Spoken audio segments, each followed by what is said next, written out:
사무엘하 15장 1절부터 12절까지. 이제 이 15장은 압살롬의 반역입니다.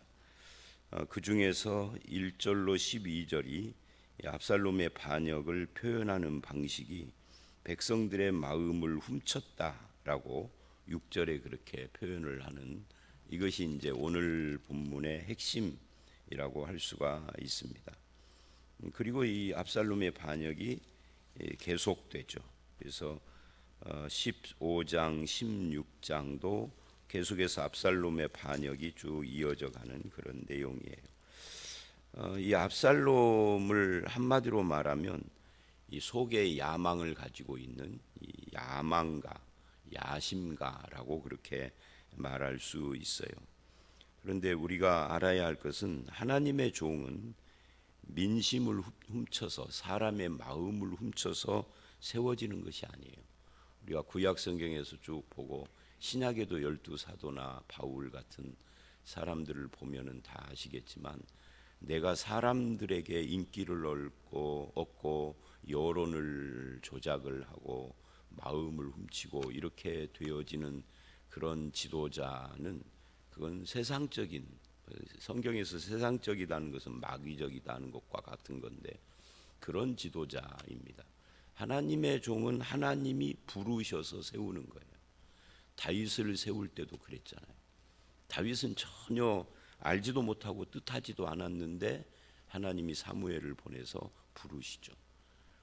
하나님께서 쓰시는 사람들은 거의 다 그렇게 세워지지, 내가 잔머리 굴리고 사람들을 마음을 훔치고 민심을 끌어오고 뭐 이런 식으로, 그거는 이제 우리나라에서 흔히 보는 정치인들이죠. 정치인들 중에도 하나님의 부르심으로 정치를 하는 사람들이 간혹 있어요. 유명한 사람이 이제 윌리엄 윌버포스 같은 사람이죠. 목사가 되고자 했지만 하나님께서 그를 정치의 길로 이끌어서 영국에서 흑인을 해방시키는 일을, 평생 그 일을 성취하고 죽죠. 그런 사람도 있지만 대부분은 압살롬 같은 유형이 거의 8, 90%, 뭐 8, 90%가 아니라 90% 이상이라고 봐야 하겠죠. 그러니까 어지러운 겁니다, 정치가. 자, 그래서 이제 압살롬의 반역의 핵심이 마음을 훔치는 자라고 하는 6절에 있는데, 1절부터 쭉 보면은 이제 주로 압살롬이 하는 행위들은 자기 아버지 왕인 다윗 왕과 화해는 그냥 겉으로 하는 제스처로, 그렇게 어제 말씀 33절, 14장 33절 보면은 그냥 형식적인 그런 화해로 끝나버리고, 이 화해를 하면은 어떤 일이 일어날까요? 형식적이지만 행동이 자유롭게 되죠. 그래서 이 자유로워진 압살롬이 본격적으로 그 야망을 드러내기 시작을 하는데, 1절을 보니까 병거, 말, 호위병, 오심 이렇게를 앞세우고, 이게 무슨 말이에요? 병거나 말. 이게 병거나 말 이런 것은 주로 전쟁할 때 타는 거잖아요. 특히 병거 같은 거. 병거가 요즘으로 말하면 탱크 같은 거니까. 그런데 이런 것들을 지금 전쟁 시간인 평화 시인데 이런 것들을 타고 호위병 50명을 앞세우고, 말하자면 자기의 위용을 드러내는 겁니다. 자기가 얼마나 대단한 사람인지 자기 PR을 하는 거죠. 그래서 자기 위용을 드러내면 사람들이 주목을 하게 되죠. 그렇게 해서 민심을 끌어올리고, 하나님께서 주신 사명이나 하나님께 대한 충성 뭐 이런 것보다는 인간의 야망을 위하여서 자기 선전, 자기 PR에 몰두하고 스스로를 이렇게 스스로를 세워가는, 자기를 포장하는 그런 일에 몰두하는 모습이 1절 이야기라고 할 수가 있습니다. 그리고 이제 2절서부터 6절은 주로 그 내용이 뭐냐면 다윗 왕과 자기를 비교하는 내용인데, 이거를 계속해서 백성들에게 은근히 말을 하고 퍼뜨려가는, 왕하고 비교를 하는. 다윗 왕, 자기 아버지 다윗 왕은 무능하다, 무능하고 무관심한다. 백성들에게 이거를 적극적으로 부각을 시키는 거예요. 그리고 아침 일찍부터 성문에 나가서, 이 성문, 고대 세계의 이스라엘의 성문은 주로 재판하는 곳으로 활용이 됐어요. 물론 평상시에 재판이 없는 날은 다른 용도로 하지만 여기서 이제 재판을 합니다. 근데 재판이라는 것이 지금도 그렇습니다만은 통치 행위 같은 것이죠. 그러니까 이 성문 재판하는 곳에 나가서 송사하는 자들이 오면은 일방적으로 그를 옹호해 주죠. 이 압살롬의 입장에서는 이게 정말 얘가 옳은지 제가 그른지 이거에 대해서 관심이 없어요. 무조건 옹호해 줌으로써 자기 사람, 자기 편을 만들려고 하는 것이 목적이니까요. 그리고 다윗은 너에 대해서 관심이 없다, 즉 직무태만을 한다라고 비난을 하는 겁니다. 그게 2절, 3절 이야기예요. 3절에 보니까 압살롬이 그에게 이르기를 보라, 내 일이 옳고 바르다마는 옳은지 바른지 알 수 없죠. 무조건 두둔해 주는 거니까. 그렇지만 누구든지 내 송사를 들을 사람을, 너의 그 송사를 누군가가 접수를 해줘야 되는데 그럴 사람을 왕이 세우지 않았다. 직무유기 이야기를 하는 겁니다. 왕이 왕 노릇을 못하고 있다라고 하는 거죠.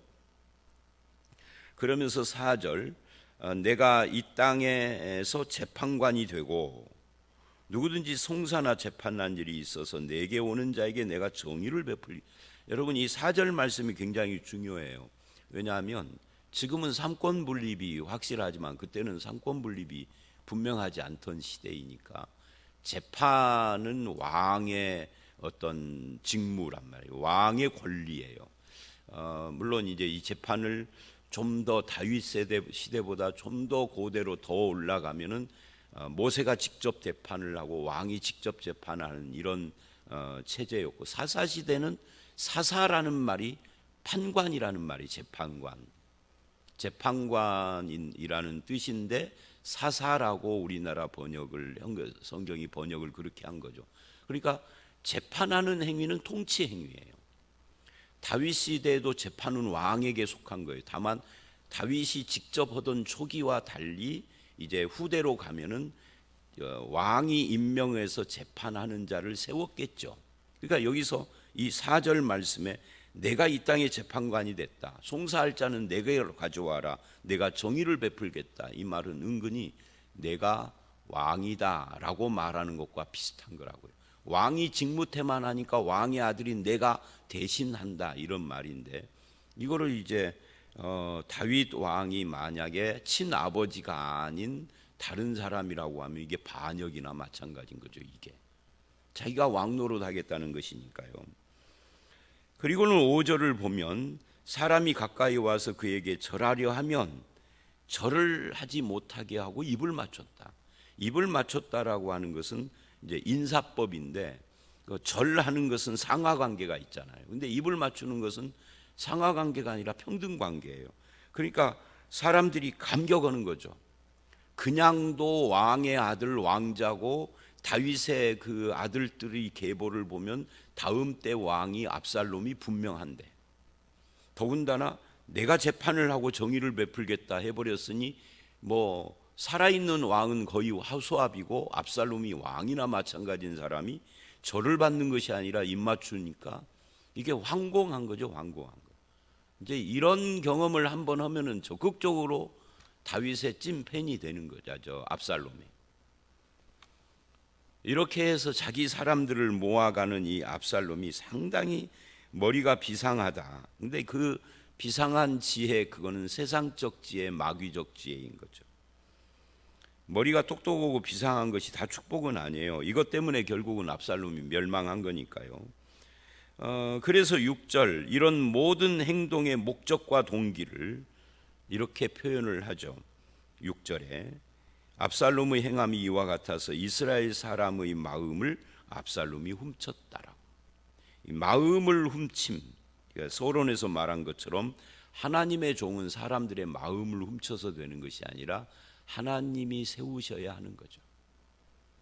그런데 세상적이고 마귀적인 그런 지혜나 또는 그런 종들은 하나님으로부터의 세워짐이 아니라 자기가 자기 스스로를 세우는데 그 방식이 이런 거다는 거예요. 어떤 사람들은 이 구약 성경을 보면 어떤 사람들은 무력으로 역성혁명을 일으켜서 하고, 어떤 사람은 뭐 친손자들을 몇십 명을 죽이고 자기가 왕이 되는 여자도 있고, 이 구약 성경을 보면 뭐 우리나라 역사도 마찬가지예요. 뭐 형제들끼리 죽이고 하는 이런 일들이 비일비재했잖아요. 그러니까 후궁들이나 이 그 왕비가 그렇게 궁중 안에서 암투를 한 이유가 뭐예요? 딱 하나예요. 자기 자식이 다음 때 왕이 안 되면 내가 죽을 거거든. 그리고 다른 후궁들은 유력한 자 밑에 줄을 서서 한 패거리가 되고, 이런 일들이 뭐 고대나 현대나 또는 우리나라나 다른 나라나 이 권력 주변은 똑같은 거죠. 그러니까 사람의 마음을 훔쳤다. 도둑놈인 거죠. 마음 도둑질. 하나님께서 세운 것이 아니다라는 것을 이렇게 지금 성경은 표현을 하고 있는 겁니다. 자, 여기서 우리는 잠깐 멈추고 나는 어떤가에 대해서 생각을 해봐야 돼요.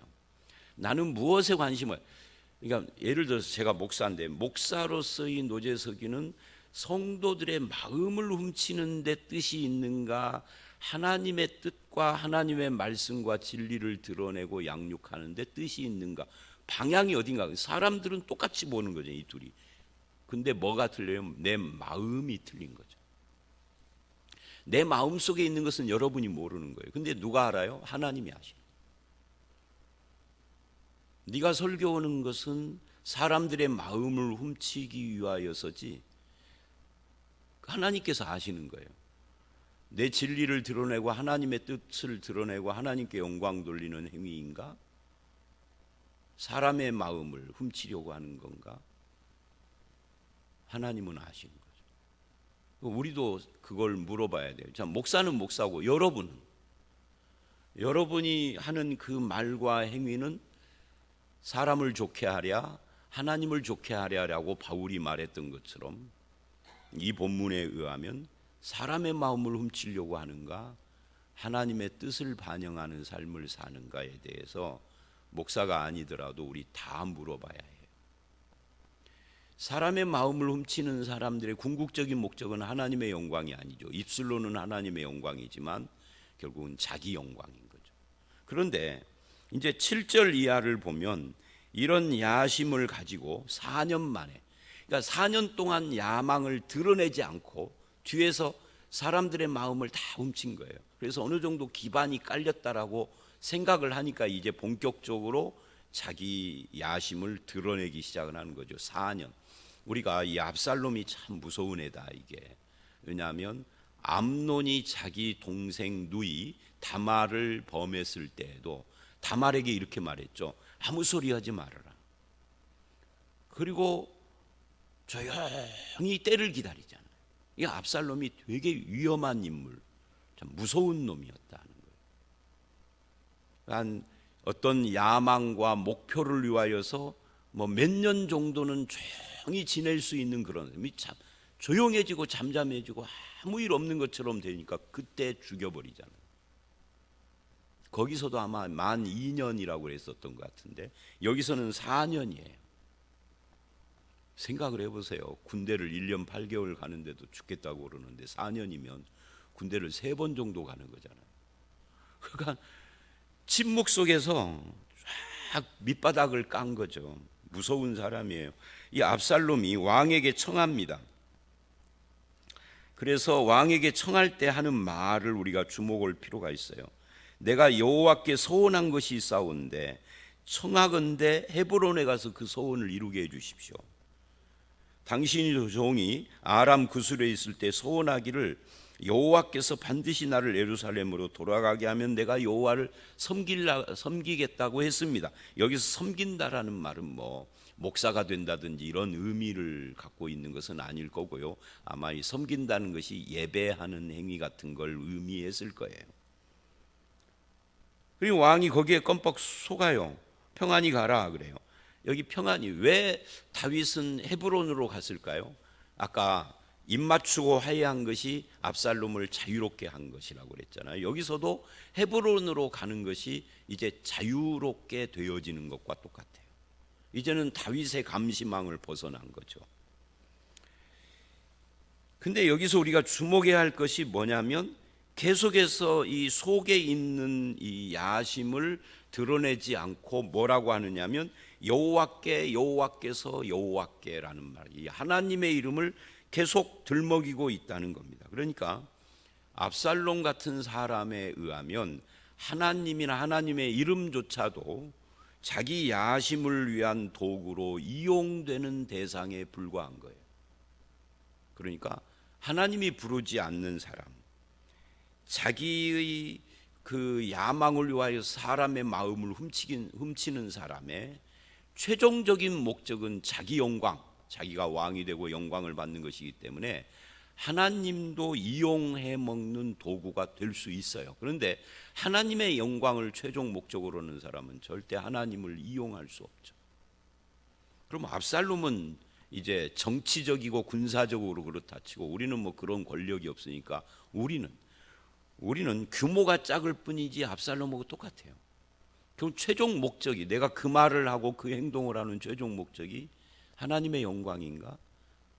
나의 영광인가? 나를 자랑하려고 그러고 내가 높아지려고 그러고 내가 인기 얻으려고 그러고 내가 무엇인가를 내 손에 쥐려고 하는 것인가? 근데 입술로는 하나님 이야기고 하나님 영광인 것처럼 거짓 꾸미는 거죠. 이제 그런 이야기를 지금 여기서 우리가 도전을 받고 적용을 해야 해요. 성경을 읽을 때 그냥 스토리만 읽어버리면 안 돼요. 이것이 우리에게 주는 도전과 교훈과 이런 것들을 우리가 자기에게 적용해야 할 필요가 있는 거죠. 그렇게 해서 이제 헤브론으로 가게 됩니다. 10절에 보면은 이에 압살롬이 정탐을 이스라엘 모든 지파 가운데 두루 보내 이르기를 너희는 나팔 소리를 듣거든 곧 말하기를 압살롬이 헤브론에서 왕이 되었다 하라. 그러니까 온 이스라엘에서 동시다발적으로 압살롬이 왕이다라고 외치기 시작을 하면은 이제 반역이 시작이 되는 거죠. 그런데 그렇게 하는 이유가 뭐냐면 다윗을 당황시키기 위해서 그러는 거예요. 그런데 내일 말씀을 보면 이제 내일 말씀서부터 16장 이렇게 쭉 이야기를 보면 다윗이 그런 압살롬이 왕됐다 하는 소리를 듣자 도망가요. 아마 아버지로서 아들하고 싸우기가 그랬겠죠. 어쩌면 압살롬이 그런 걸 노렸을 거예요. 그러니까 이게 세상적인 지혜다 하는 그런 이야기입니다. 하나님의 지혜는 부르심도 하나님이 부르시지만 하나님의 지혜는 하나님께서 역사하시기를 기다리고 하나님의 때와 뜻 그리고 하나님의 방법으로 하는 겁니다. 때도 내가 정하고 방법도 내가 하고 입술로만 하나님 해버리면은 그게 사람들은 속아도 하나님은 속지 않으시죠. 압살롬은 후자예요. 하나님의 때, 하나님의 뜻, 하나님의 방법이어야 합니다. 그게 하나님의 사람이고 하나님께 영광 돌리는 거죠. 이제 압살롬은 결국 자기중심적인 사람입니다. 마음에 미움과 원한을 품지 않고 억울하다라는 생각을 가지고 있었고 또 야심을 가지고 2년이든 4년이든 침묵 속에서 기다릴 줄 알고 이게 다 선한 것이 아닌 거죠. 육체를 신뢰하며 외모를 중시하는 사람이고 이 압살롬을 총평하면 그래요. 그런데 이 육체를 신뢰하며 외모를 중시하는 이런 것을 빌립보서 3장 1절로 3절은 개들이라고 그러고 행악자들이라고 그래요. 이 개들, 행악자들, 손할례당들의 특징은 육체를 자랑하고 신뢰하는 자들이라고 명확하게 딱 집어요. 그러니까 구약이든 신약이든 똑같은 거죠. 반대로 하나님의 사람은 어떤 사람이냐 할 때 빌립보서 3장은 그래요. 예수로 자랑하고 성령으로 봉사하는 사람, 하나님께 영광 돌리는 사람, 그게 신앙인이라고 하는 겁니다. 여기서 대비가 딱 되죠. 그리고 압살롬은 자기중심적이고 마음의 미움과 원한을 품고 육체를 신뢰하고 외모를 중시할 뿐만 아니라 음모와 야망을 위해서 치밀하고 그렇게 독한 성격을 가진 사람이다 하는 것을 알 수가 있고, 하나님에 대해서나 하나님께 서원하는 종교 행위까지도 자기 야망을 위해서 이용할 줄 아는 자다라고 하는 것을 알 수가 있습니다. 그래서 11절, 그때 청함을 받은 200명이 압살롬과 함께 헤브론으로 갔는데 이 사람들은 압살롬이 무엇을 꾸미고 있는지 모르고 그냥 따라간 사람들이에요. 따라갔는데, 그러니까 압살롬이 이것도 다 계산을 한 거죠. 따라서 헤브론에 갔는데 헤브론을 비롯한 이스라엘 사방에서 12지파에서 동시다발적으로 압살롬이 왕이 됐다. 어디서? 헤브론에서. 그러면 모르고 따라간 사람들은 흩어지면 될 거 아니에요. 못 흩어지는 거죠. 왜? 헤브론으로 따라갔잖아요. 나는 그게 아니다라고 변명을 해도 이미 헤브론에까지 같이 가서 왕 선포를 해버렸으니 자기도 모르게 이 반역에 가담하게 된 거예요. 이 압살롬이 머리도 비상한 놈이에요. 근데 그게 다 세상적이고 마귀적인 지혜다 하는 것을 말하고 있는 겁니다. 제사 드릴 때 12절, 압살롬이 사람을 보내 다윗의 모사, 이게 이제 중요해요. 이 아히도벨이라는 사람이 굉장히 중요한, 그래서 이 아히도벨과 관계되는 이야기가 압살롬 반역에서 굉장히 핵심적인 문제로 등장을 이제부터 합니다. 아히도벨을 그 성읍 길로에서 청하여 온지라, 이제 아히도벨은 사실은 모르고 왔다라기보다는 알고 온 사람이에요. 압살롬이 청해 왔으니까. 그리고 반역하는 일이 커가며 압살롬에게로 돌아오는 백성이 더 많아졌다. 그러니까 200명의 사람들이 그냥 어중이 떠중이가 간 건 아니겠죠. 아히도벨 같은 다윗의 모사를 하는 그런 사람도 압살롬에게 합류하고, 그리고 전국에서 동시에 압살롬이 왕이다라고 선포하고, 그러니까 백성들이 압살롬에게로 민심이 확 돌아섰다. 여기까지 성공한 거죠. 자, 그래서 우리는 마지막으로 다윗과 압살롬의 차이를 좀 생각해 볼 필요가 있어요. 압살롬은 아까 다 말을 했죠. 자기중심적이다, 미움과 원한을 품고 있는 자다, 육체를 신뢰하고 외모를 중시하는 자다, 음모와 야망을 위하여서 치밀하고 독한 성격을 가졌다, 하나님까지도 이용해 먹는 사람이다, 이렇게 이제 정리를 했다면, 다윗은 간음하고 살인한 죄인이죠. 그러나 그런 사람이지만 하나님께 회개하고 끝까지 하나님을 의존하는 삶, 하나님 중심적인 삶이죠. 그런 삶을 살았습니다. 그래서 하나님께서 최종적으로 내 마음에 합한 자다라고 하는 평가를 내리시죠. 압살롬 많은 장점을 가지고 지혜롭고 처세술에 능합니다. 그러나 결정적으로 그는 하나님이 아닌 자기를 의지하는 사람이죠. 다윗은 허물이 참 많아도 하나님을 의지해요. 압살롬은 장점이 많은데 자기를 의지해요. 결국 하나님은 누구 편이신가 하는 거죠. 사실은 비극은 아버지와 아들을 놓고 누구 편이냐, 하나님은 누구 손을 들어주느냐 하는 이 질문이 참 비극적인 거죠. 아들은 아버지 편이고 아버지는 하나님 편이고 쭉 그렇게 돼야 하는 건데. 자, 오늘 말씀 여기까지입니다. 여러분은 어떤 사람이십니까? 여러분은 여러분의 영광을 위해서, 여러분의 뜻을 성취하기 위하여서 하나님까지도 이용하고 세상적이고 마귀적인 지혜, 사람의 마음을 훔쳐서 내가 스스로 나를 세워가는 그런 사람인가? 아니면 하나님 편에 서서 하나님을 의지하고 하나님의 뜻과 때와 방법을 따라서 살아가며 목적도 내 영광이 아닌 하나님의 영광에다가 초점을 맞추고 있는가?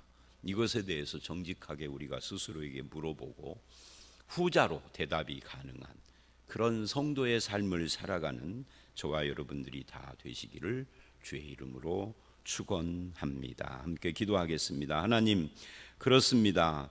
다윗은 허물이 많은 사람이지만 하나님 중심으로 하나님을 의지하는 삶, 하나님의 뜻과 때와 방법을 의지하는 그런 삶을 살았던 마음에 합한 하나님의 사람이었던 것을 봅니다. 그러나 압살롬은 많은 장점이 있음에도 불구하고 하나님을 의지하기보다는 자기를 의지하며 자기중심적이고 미움과 원한을 품지 않고 육체를 신뢰하며 야망을 위하여서 독하게 사는, 하나님까지도 이용하는 악한 자였음을 봅니다. 주님, 우리가 우리의 장점 때문에 하나님이 아닌 나와 세상을 의지하는 어리석은 자가 되지 않게 하시고, 아버지 하나님, 주님을 의지하며 주님 중심으로 살며 주님의 뜻과 방법과 때를 따라서 사는 믿음의 사람으로 우리의 남은 인생 살아갈 수 있도록 인도하여 주시옵소서. 예수님 이름으로 기도드렸사옵나이다. 아멘.